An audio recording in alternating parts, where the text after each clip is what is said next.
kerangka konseptual, maka PSAP yang diunggulkan ini yang lebih dipilih adalah yang PSAP ya. Kemudian SAP berbasis akrual adalah SAP yang mengakui pendapatan, beban, aset, utang dan ekuitas ya dalam pelaporan finansial berbasis akrual. Kemudian kebijakan akuntansi di dalamnya ada prinsip-prinsip, dasar-dasar, konvensi, aturan ya yang dipilih oleh suatu entitas pelaporan dalam menyusun dan menyajikan laporan keuangan. Sedangkan sistem akuntansi pemerintah daerah adalah rangkaian sistematik dari prosedur ya, penyelenggara peralatan ya untuk mewujudkan fungsi akuntansi sejak analisis transaksi sampai pelaporan keuangan. Nah, ini pengaturan di PP 71 2010 tentang SAP ya. Nah, lampiran 1 basis akrual ya, lampiran 2 basis CTA. Ini yang bawah ini yang udah lama ya. Dan enggak dipakai. Nah, yang dipakai yang di atas ini. Ya, ini SAP berbasis akrual berlaku sejak tanggal ditetapkan ya.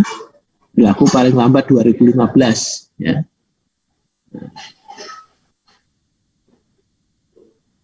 Nah, ini yang akuntansi berbasis akrualnya ya. Ini yang lama, yang cash to accrual ya. Perbedaannya kalau yang sekarang itu sininya PSAP 02-nya adalah berbasis kas, dan di PSAP nomor 10 ada koreksi kesalahan, perubahan kebijakan akuntansi, perubahan estimasi akuntansi, dan operasi yang tidak dilanjutkan. Kemudian ada laporan operasional di PSAP 12, PSAP 13, penyajian laporan keuangan BLU, ya, PSAP 14, aset tak berwujud. Ya. Nah, ini IPSAP ya, interpretasi dari pernyataan standar akuntansi pemerintahan. Jadi, kalau di dalam PSAP, saudara-saudari nanti baca, masih belum jelas, saudara bisa mencari lebih jelasnya lagi di dalam interpretasinya, ya, di dalam IPSAP-nya. Ya. Ini sebagai contoh nih interpretasi SAP 01 tentang transaksi dalam mata uang asing. Ini apa aja? Untuk yang nomor 2 adalah interpretasi SAP 02 tentang pengakuan pendapatan yang diterima pada RKUN atau RKUD. Nah, kemudian juga dibuat buletin teknis tentang SAP accrual. Ya. Buletin ini berisi penjelasan teknis akuntansi sebagai pedoman bagi pengguna. Ya. Nah, ini jadi nanti di bulteknya ini macam-macam ya. Nah, bultek nomor 1 adalah neraca awal pemerintah pusat. Bultek nomor 2 adalah neraca awal pemerintah daerah. Ini kenapa dibuat bultek neraca awal ya? Karena dulu itu kan hanya laporan APBD ya. Laporan realisasi APBD. Nah, pertanggungjawaban APBD. Belum dibuat neraca. Nah, ketika suatu Pemda atau suatu organisasi mau membuat laporan keuangan pemerintahnya, ya, laporan keuangannya, itu kan harus ada neraca, ya, neraca yang menunjukkan kekayaan harta kekayaannya, ya. Nah, neracanya ini dan neraca awal dari pemerintah pusat, ya. Neraca awal dari pemerintah pusat dan neraca awal dari pemerintah daerah. Di sini nanti harus ada yang namanya juru penilai ya, penilai appraisal ya. Misalnya suatu Pemda mempunyai 4 gedung ya perkantoran. Nah, itu harus dinilai ya gedung perkantorannya untuk neraca awal ya. Harus ada nilainya gitu ya, harus dinilai. Oke, kemudian bultek nomor 5 misalnya ini akuntansi penyusutan, ini sudah diganti dengan bultek 18 ya. Nah, jadi kalau di akuntansi pemerintah ya, Anda harus rajin-rajin membaca interpretasinya dan bulteknya ya. Oke. Nah, ini struktur pengelola keuangan daerah ya. Kepala daerah sebagai pemegang kekuasaan PKD ya. Kemudian di situ ada sekretaris daerah ya, sekretaris daerah ya sebagai koordinator pengelolaan keuangan daerah ya. Di bawah kepala daerah itu ada juga kepala SKPD ya sebagai pengguna anggaran ya. Pengguna anggaran itu kalau di pemerintah pusat dia sebagai menteri atau kepala lembaga negara ya. Menteri dan kepala SKPD sama. Kepala daerahnya itu diibaratkan presiden gitu ya. Nah, kepala SKPD itu menteri. Makanya menteri kan jadi pengguna anggaran ya. Nah, kemudian ada KPA. Di bawah pengguna anggaran kan ada KPA. Nah, KPA ini kan biasanya apa? Kalau di di kementerian KPA itu ya dirjen-dirjen ya, nah, gitu. Tapi kalau di daerah kepala SKPD nanti biasanya KPA-nya ya sekretarisnya ya. Nah, kemudian ada KPA, ada PPK, SKPD, ada PPTK ya, ada bendara ya. Itu bagian ngurus barang. Kemudian yang jadi Menteri Keuangan ya di daerah itu disebut dengan PPKD, Pejabat Pengelola Keuangan Daerah atau Bendahara Umum Daerah. Dia juga sebagai kepala SKPD, dia juga sebagai PA, tapi dia sebagai PPKD. Nah, sehingga dia nanti menyelenggarakan sistem akuntansi PPKD. Ya, kalau kepala SKPD kan menyelenggarakan sistem akuntansi SKPD. Ya, kalau kepala dinas atau kepala badan keuangan daerah, ya itu biasanya dia sebagai PPKD, dia nanti menyelenggarakan dua, dia sebagai kepala SKPD dan dia sebagai PPKD. Nah, nanti karena dia juga kan menggunakan anggarannya untuk dinasnya dia juga. Nah, dan dia punya tugas untuk mengkonsolidasikan LKPD. Jadi mengkonsolidasikan laporan SKPD, LK SKPD, SKPD itu digabung dengan LKPPKD yang menjadi laporan konsolidasi LKPD. Nah, seperti Menteri Keuangan. Menteri Keuangan dia memiliki anggaran, bagian anggaran 15. Itu bagian anggarannya Menteri Keuangan sebagai COO, Chief Operation Officer.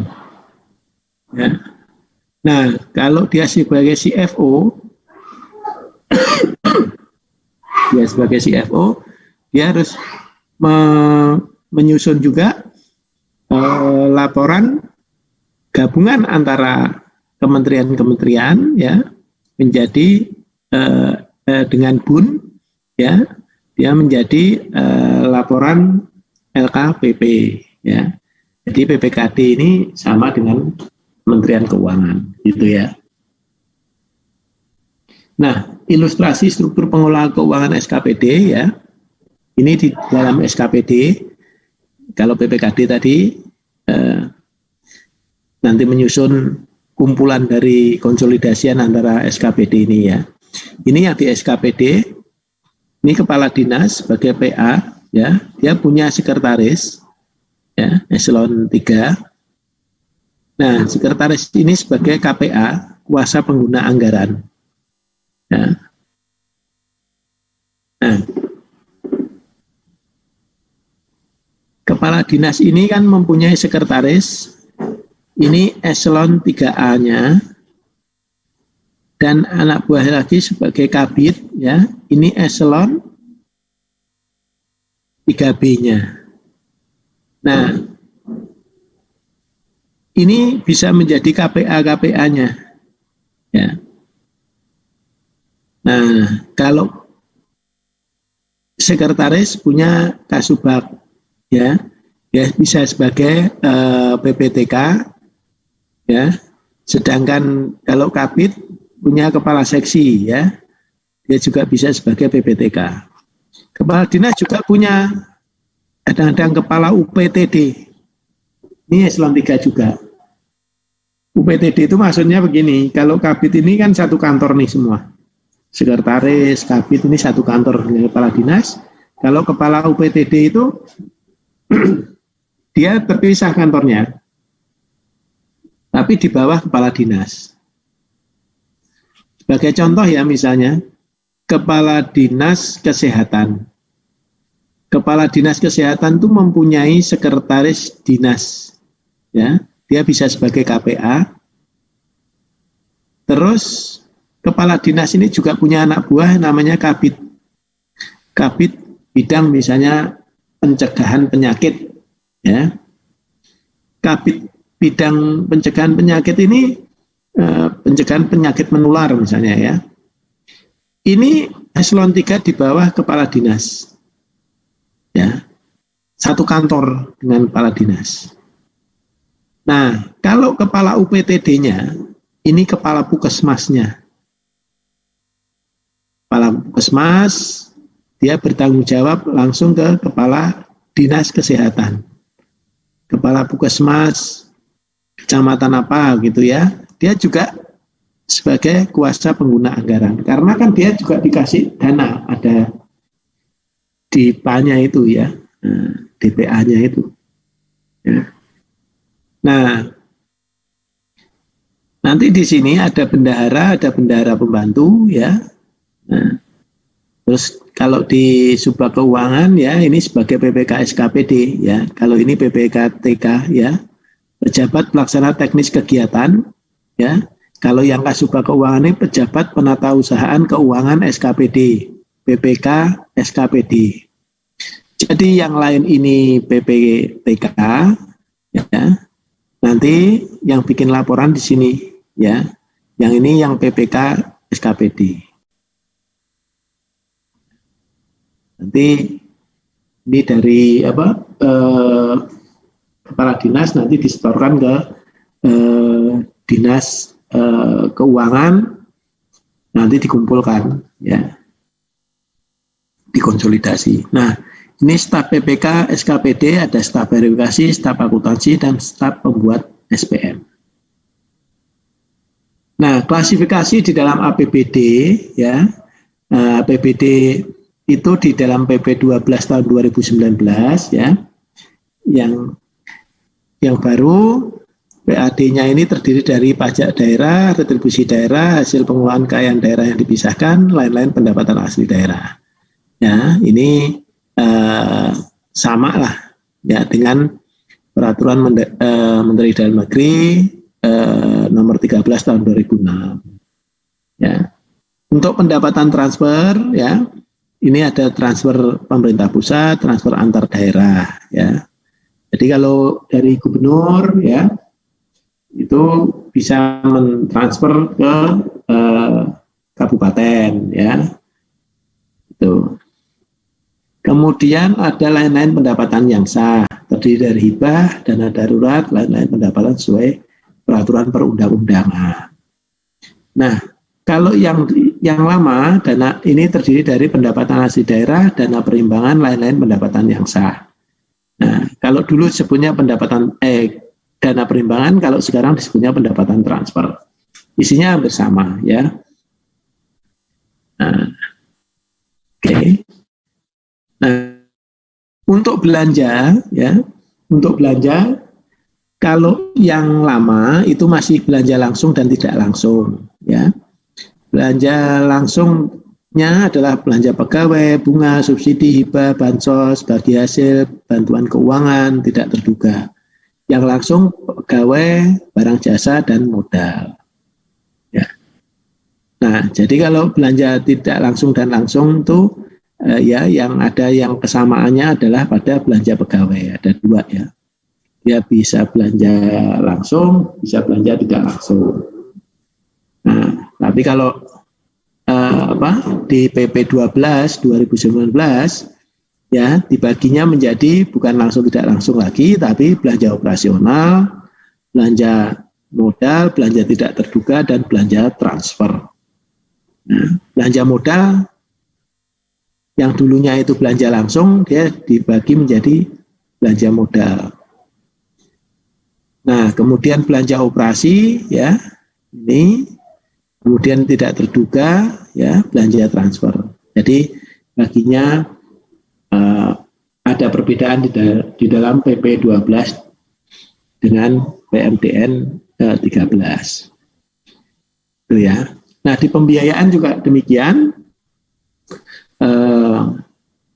Penerimaan pembiayaan dan pengeluaran pembiayaan sama.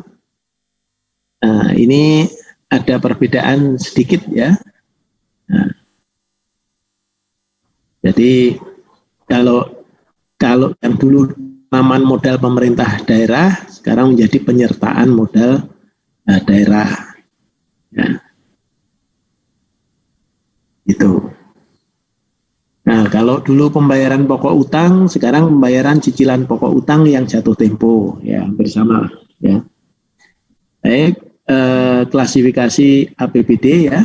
Di dalam model APM daerah ini digunakan semester ini masih menggunakan Permendagri 13 ya. 2006 ya. Jadi nanti di soal-soal pas waktu ujian pakai aja Permendagri 13 2006. Nah, ini alokasi APBD berdasar Permendagri 13 2006. Anggaran untuk SKPD itu terdapat PAD, ya, pendapatannya pada PAD, belanjanya pada belanja pegawai, barang dan jasa, dan modal. Sedangkan anggaran PPKD, ya, yang di badan atau dinas keuangan daerah itu anggaran PPKD-nya ada pendapatannya terdiri dari dana perimbangan, lain-lain pendapatan daerah yang sah. Untuk belanjanya adalah belanja tidak langsung selain belanja pegawai, ya, dan pembiayaan untuk penerimaan pembiayaan dan pengeluaran pembiayaan. Nah, sampai di situ dulu. Kira-kira ada pertanyaan?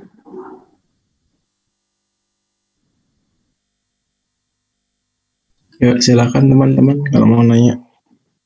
Enggak ada yang nanya, kita ngobrol-ngobrol juga boleh. Pak, saya yang bertanya, Pak. Ya. Kan tadi PP 12 tahun 2019 kan diubahnya dari komponen yang pendapatannya, Pak, diubahnya dari dana perimbangan ke transfer. Itu kenapa ya, Pak? Mungkin ada alasan diubahnya nama tersebut dari dana perimbangan ke pendapatan transfer. Ini ya, yang ini ya. Pendapatan, Pak. Oh, pendapatan.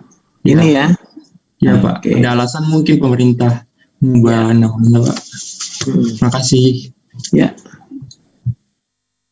Oke. Jadi kalau di Pemda itu kan tidak bisa dipungkiri yang provinsi itu juga mentransfer ya ke Pemda di bawahnya ya. Provinsi kan bisa mentransfer ke mana? Ke kabupaten maupun kota ya.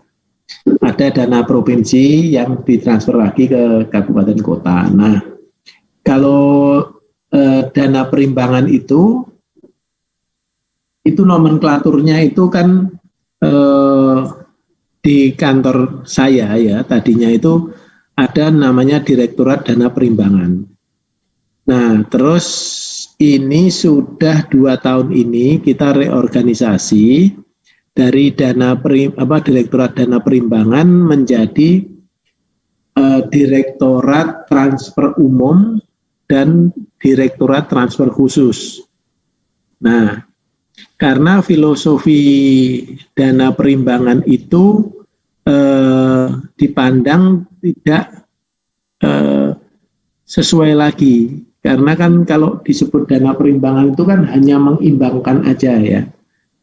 Mengimbangkan antara yang, kan gini logikanya. Kalau daerahnya miskin, mestinya diimbangkan dapat dana perimbangannya lebih banyak daripada yang daerah kaya gitu ya. Nah itu filosofi seperti itu akhirnya nggak ketemu gitu ya. Nah akhirnya disebut sebagai transfer aja gitu ya.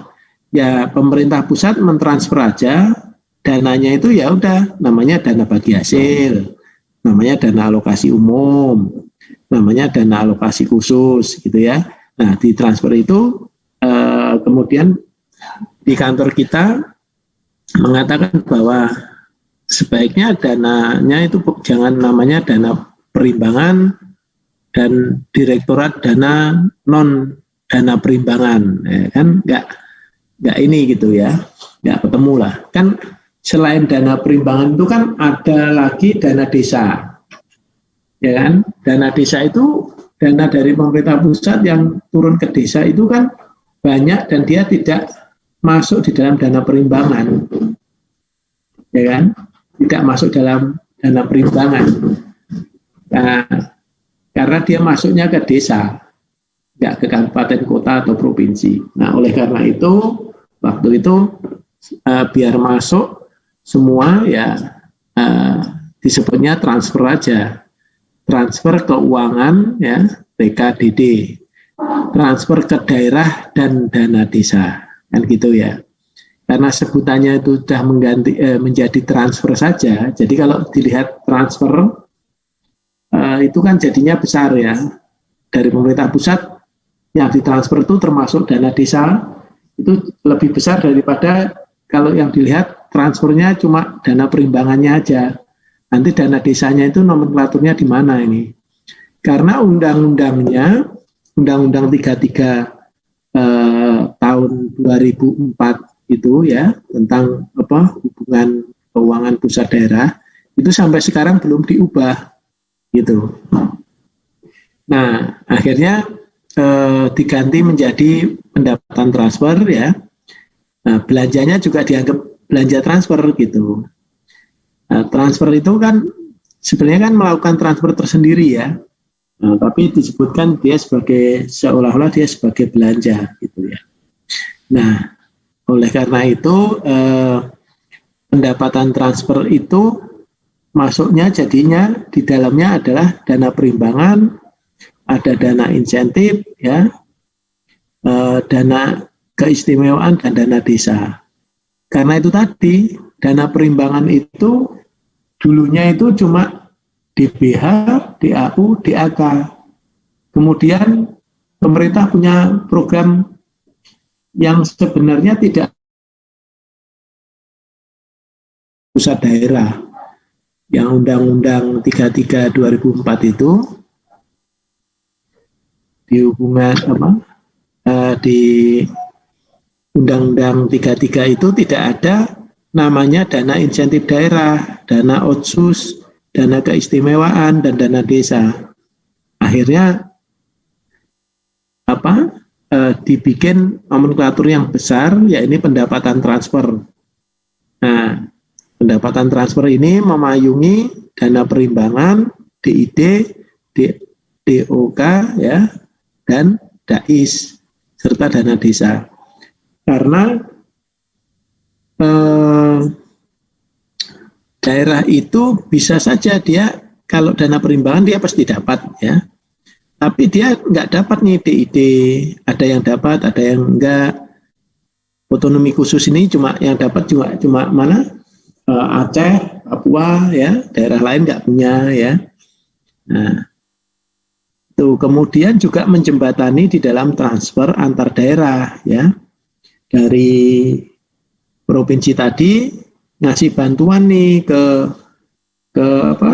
bantuan ke kabupaten ya, dia ngasih namanya bantuan keuangan. Ini selama ini nggak ada di sini ya. Nah, sebenarnya sudah ada ya, tapi filosofinya ini lain-lain pendapatan yang sah ya. Terus kemarin itu kok dimasukin di sini gitu ya. Nah, terus lain-lain pendapatan yang sah itu kan kalau nggak bisa diklasifikasikan lagi. Nah, ini kan bisa nih dimasukkan.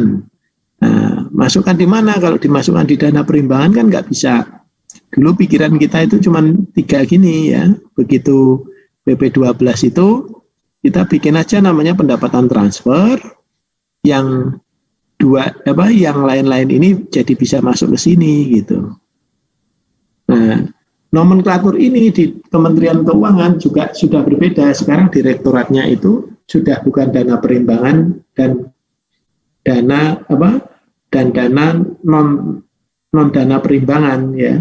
Dulu kan ada direktur non dana perimbangan. Satu lagi direktur dana perimbangan. Sekarang diganti menjadi direktur transfer khusus dan direktur transfer umum. Kalau transfer umum isinya ini ya. Kalau transfer khusus itu isinya DAK. Nah, gitu ya. Oke, itu aja sih ya. Kalau itu diubahnya seperti itu aja. Ya sebenarnya biasa aja ya, diubah-ubah gitu. Mengikuti nomenklatur DJPK. Ya. Kalau di mana Kemendagri juga dia namanya Direktorat Jenderal Bina Keuangan Daerah. Itu isinya direkturnya juga mengikuti nomenklatur Kementerian Keuangan DJPK. Jadi kalau di DJPK ada direktur kalau dulu ya direktur dana perimbangan, dia bikin namanya direktur fasilitasi dana perimbangan gitu ya. Oke. Ada yang lain? Baik, sudah jelas Pak. Terima kasih banyak Pak. Sama-sama. Ada yang lain? Kita mau jam berapa nih? 9:30. Kalau nggak ada, ini nggak apa-apa sih ya. Dulu apa itu? Tanya yang lain juga boleh ya. Ini mungkin bisa dicatat ya sedikit-sedikit ya. Anggaran udah ada belum ya? Oh, di PKD kemarin sudah ya siklus anggaran ya.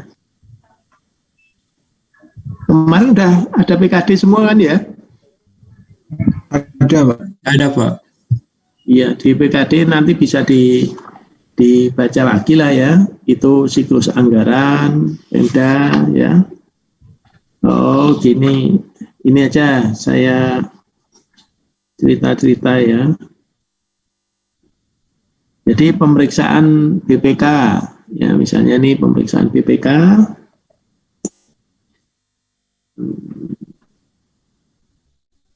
Bawa catatan kan? Bawa, Pak. Pak. Oh Pak. Jadi kan pemeriksaan ya. Jadi kalau pemeriksaan itu nanti kan yang melakukan pemeriksaan adalah BPK ya. Kemudian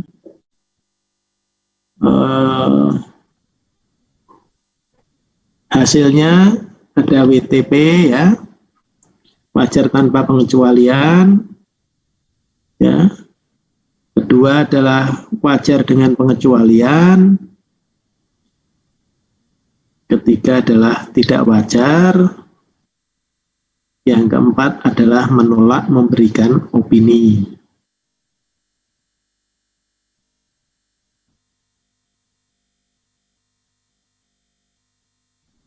Nah, kriteria yang digunakan untuk menentukan opini tadi, ya, catat aja, kriteria yang digunakan untuk menentukan opini adalah satu, kesesuaian dengan SAP, kesesuaian dengan standar akuntansi pemerintahan, ya, SAP. Yang kedua adalah kecukupan pengungkapan, ya. Yang ketiga adalah kepatuhan terhadap peraturan perundang-undangan, kepatuhan terhadap peraturan perundang-undangan. Yang keempat adalah efektivitas sistem pengendalian internal. Yang keempat adalah efektivitas sistem pengendalian internal.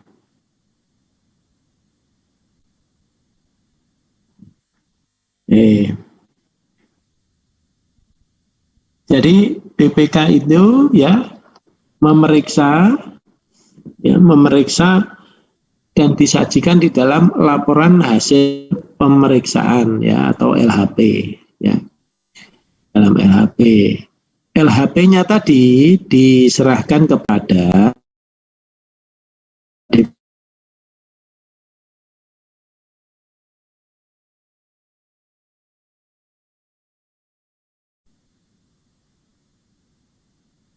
dan kemudian disampaikan juga kepada pemerintah.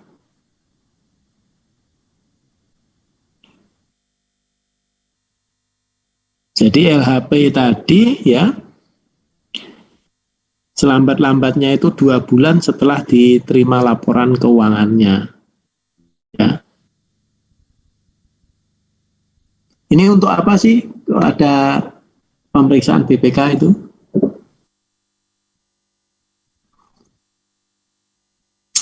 Untuk transparansi publik dan partisipasi publik. Kan publik bisa berhak tahu bayar pajak berapa Kalau nggak bayar pajak sebenarnya nggak boleh protes namanya juga nggak pernah bayar pajak kalau yang bayar pajak itu. Nah itu kemudian pertanggungjawabannya tadi 6 bulan untuk bikin pelaksanaan APBD tadi 6 bulan harus diserahkan. Kemudian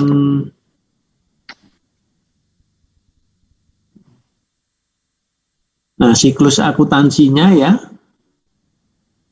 siklus akuntansinya dicatat aja Yang pertama siklus akuntansinya itu adalah kalau yang tadi kan pengelolaan keuangan daerah Kalau ini siklus akuntansinya aja Siklus akuntansinya itu yang pertama adalah menganalisis transaksi.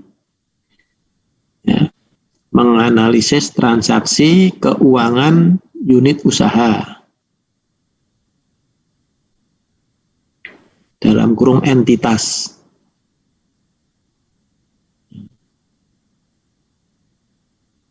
Jadi yang pertama itu menganalisis transaksi keuangan unit usaha atau entitas.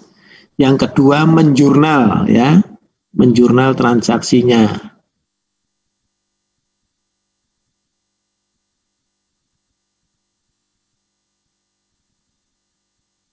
Yang ketiga setelah Anda jurnal, Anda memposting ke akun buku besar. Yang ketiga memposting ke akun buku besar.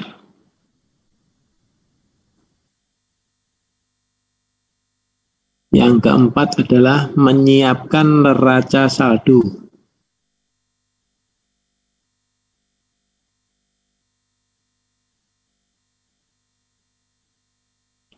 Yang kelima, menjurnal dan memposting penyesuaian. 5. Menjurnal dan memposting penyesuaian. Yang keenam,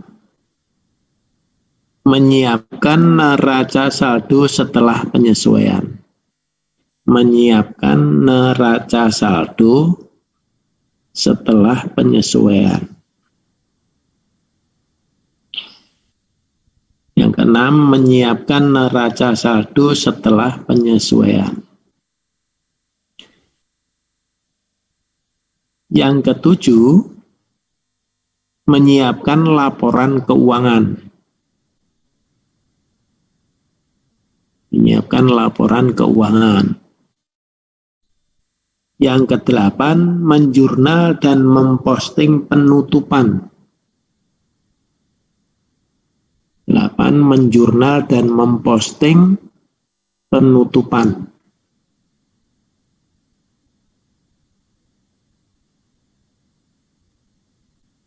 Yang ke-9, menyiapkan neraca saldo setelah penutupan.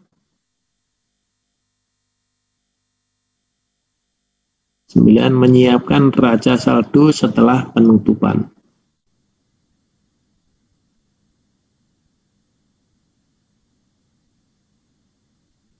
Yang ke-10, menganalisis laporan keuangan. Yang ke-10, menganalisis laporan keuangan.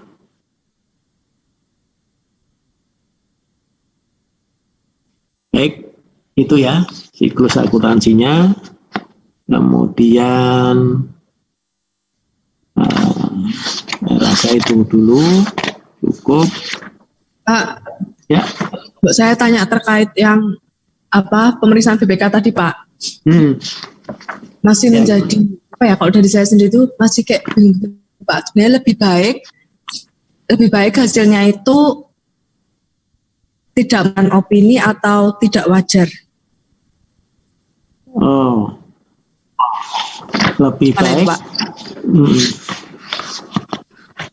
Ya, di antara dua itu tadi, hasilnya tuh opini yang diberikan itu lebih baik kalau hasilnya itu tidak wajar atau tidak memberikan opini. Kan ada kan yang disclaimer tadi loh, Pak. Kalau tidak memberikan opini itu artinya dia dibatasi. Jadi dia nggak melakukan pemeriksaan. Ya, artinya dia mau memeriksa tapi tidak diberikan akses untuk memeriksa. Itu yang paling jelek. Ya, artinya sudah tidak kooperatif. Ya, kalau sudah diperiksa, diberikan akses memeriksa, ternyata diperiksa jelek, disclaimer. Nah, itu masih lebih bagus dibanding dia tidak diperiksa. Gitu. Kenapa kalau misal no disclaimer, maksudnya dia mau diperiksa tapi nggak boleh atau gimana tadi? Yang tidak memperbolehkan? Bukan tidak boleh, jadi dia pemeriksa itu merasa dibatasi ketika itu dia mau memeriksa. Maksudnya begini, ketika dia mau memeriksa nih, saya mau minta laporan keuangan tahun sekian sampai sekian, misalnya ya. Misalnya memeriksa Pemda, terus dia mau memeriksa pajak, pembayaran pajak bumi bangunan. Terus dia meminta data bumi dan bangunan pada Pemda tersebut, ya. Tapi nggak dikasih. Ya, kalau nggak dikasih, datanya wah ini rahasia, nggak dikasih. Nah, oleh karena itu dia langsung bilang bahwa karena tidak dikasih, tidak kooperatif, dibatasi, ya saya nggak bisa memberikan pendapat.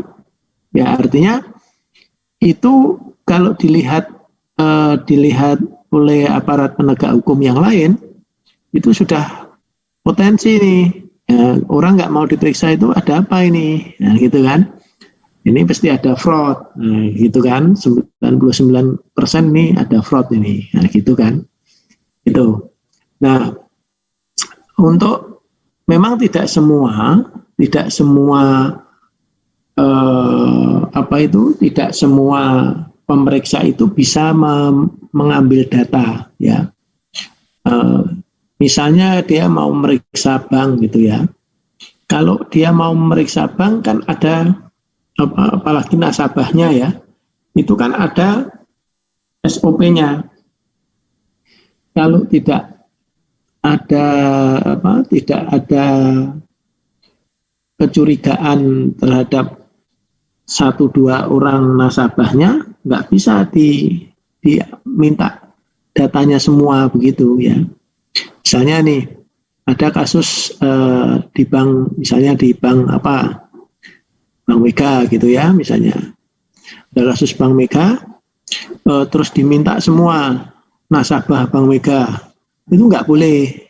Tapi itu masih bisa diterima oleh auditor karena ada peraturannya bahwa kerahasiaan bank, bahwa data yang sangat spesifik itu harus ada case dulu.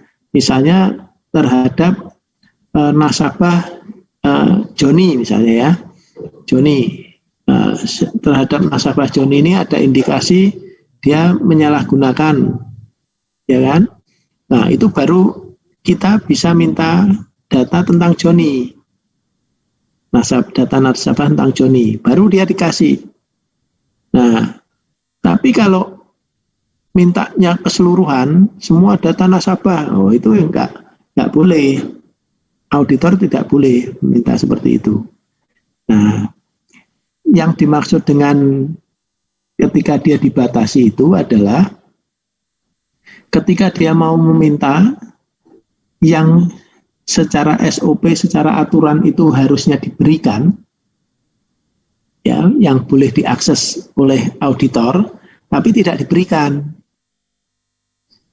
Nah, itu kan merasa dibatasi itu. Misalnya data Joni tadi sudah ada bukti dari pihak kepolisian misalnya ya, ini ada kemungkinan fraud di sini. Kita mintakan datanya ke bank itu, banknya nggak mau ngasih, itu baru disebut dengan tidak memberi membatasi ya, dia membatasi akses ya, sehingga dia tidak jadi memeriksa. Nah, oleh karena itu yang grading yang paling bawah itu ya. Oh ya. Saya dimengerti Pak. Tapi saat ini memang masih ada Pak yang ya ada Pak. Kalau Pemda sekarang semuanya ngasih. Berarti antara jadi biasanya itu kalau itu di awal-awal tahun dulu ya, itu ada beberapa Pemda itu yang kebanyakan ya, begitu tahun 2004, 2005 kan undang-undangnya 2003 tadi kan. Nah, harus menyusun laporan keuangan Pemda. Nah, 2004 itu kan mulai menyusun tuh. Nah, itu memang ada yang nggak mau diperiksa kan dia, karena dia belum menyusun, belum bisa gitu kan, nggak mau diperiksa gitu ya. Ada disclaimer lah, tapi sedikit. Yang banyak mau diperiksa ya, setelah diperiksa ternyata disclaimer banyak ya. Ya, nah itu kadang sampai ini masih ada sampai saat ini kan.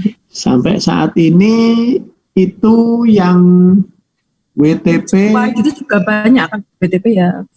Yang WTP itu sampai saat ini dari 542 Pemda itu sudah kalau nggak salah 397 ya yang WTP. Nah, karena sekarang itu mengejar WTP, karena kalau dia WTP dia bisa masuk dilombakan untuk mendapat DID, dana insentif daerah. Ya, kalau dia nggak WTP ya nggak dapat gitu ya. Tapi kalau BTP dia ada kemungkinan dapat kalau syarat yang lainnya memenuhi. Nah itu. Jadi sekarang berlomba-lomba untuk WTP. Nah memang sekarang sudah 397 ya. Ya mungkin 5 tahun lagi sudah WTP semua mungkin. Itu ya. Kementerian Keuangan LKPP aja baru WTP kan 2016-an. 2016. Sebelumnya WDP. Awal-awal itu ini disclaimer. Awal-awal itu ya begitulah. Ya semuanya kan baru belajar ya. Belajar menyusun, karena menyusun laporan keuangan itu kan di awal-awal itu harus menentukan nilai bangunan, menilai kendaraan. Nah, menentukan itu kan harus appraisal tenaga appraisal di Indonesia juga sangat sedikit kan gitu ya. Nah, appraisal pemerintah lagi ya, teman-teman di DJKN ya. Nah, D3-nya D3 penilai ya, kan sedikit sekali ya. Terus untuk menilai sebanyak Pemda seperti itu kan ya sulit lah. Ya makanya 2004, 2005, 2006, 2007 sampai 2010 itu daerah masih ini semua. Banyak yang paling mentok masih WDP ya. Yang WTP itu paling daerah-daerah yang maju ya. Itu masih sedikit. Nah, dulu pun WDP itu sudah bisa dikandidatkan dapat DID ya, dana insentif daerah. Lama-lama kan yang WDP kan banyak, ya udah sekarang yang WTP aja kan gitu kan. Gitu. Oke ya. Baik, saya tambahin sedikit ya, dicatat ya. Asumsi dasar dalam pelaporan keuangan pemerintah ya. Asumsi dasarnya ya. Asumsi dasar itu adalah anggapan yang diterima sebagai suatu kebenaran tanpa perlu dibuktikan agar standar akuntansi dapat diterapkan. Yang ya kemudian terdiri dari ya asumsi dasarnya pelaporan keuangan pemerintah ini. Satu adalah asumsi kemandirian entitas. Ya.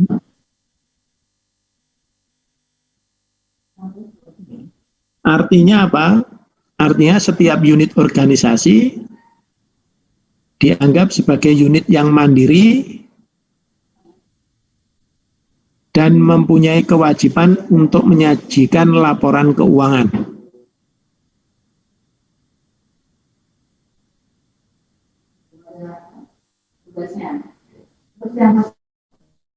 Jadi, di dalamnya itu termasuk kewenangan entitas untuk menyusun anggaran ya. Kewenangan entitas atau kewenangan entitas untuk menyusun anggaran dan melaksanakan anggaran tersebut. Nah, yang kedua adalah asumsi kesinambungan entitas. Asumsi kesinambungan entitas. Jadi entitas pelaporan ini akan berlanjut ya keberadaannya dan diasumsikan tidak akan dilikuidasi ya dalam jangka pendek. Artinya Pemdanya akan terus ya terus ada ya, SKPD-nya terus ada gitu ya, nggak bakal bubar gitu loh. Kemudian yang ketiga adalah asumsi keterukuran dalam satuan uang. Asumsi keterukuran dalam satuan uang. Asumsi keterukuran dalam satuan uang. Jadi semua kegiatan diasumsikan dapat dinilai dengan uang ya. Uangnya rupiah ya maksudnya.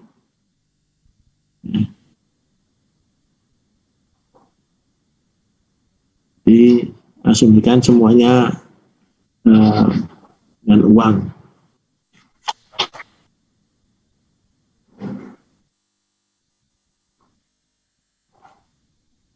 Oke. Oke, itu dulu ya. Sementara itu dulu, saya kira cukup. Ada pertanyaan lagi ya? Nanti saya minta ini apa? Kalian bagi kelompok ya. Nanti kalau ada tugas kelompok ya, itu dari nomor 1 sampai nomor 5 itu satu kelompok. 6 sampai 10 kelompok 2 ya, gitu terus. Nah, nanti yang 26 sampai 29 ya, yang kelompok 6 berarti ya. Nah, nanti kalau ada tugas dikerjakan kelompok, untuk aktivitasnya nanti saya nilai juga ujung-ujungnya pada kelompok ya. Oke, itu dulu. Baik, kalau gitu kita akhiri dulu ya pertemuan hari ini. Ya. Assalamualaikum warahmatullahi wabarakatuh. Sampai Assalamualaikum. ketemu.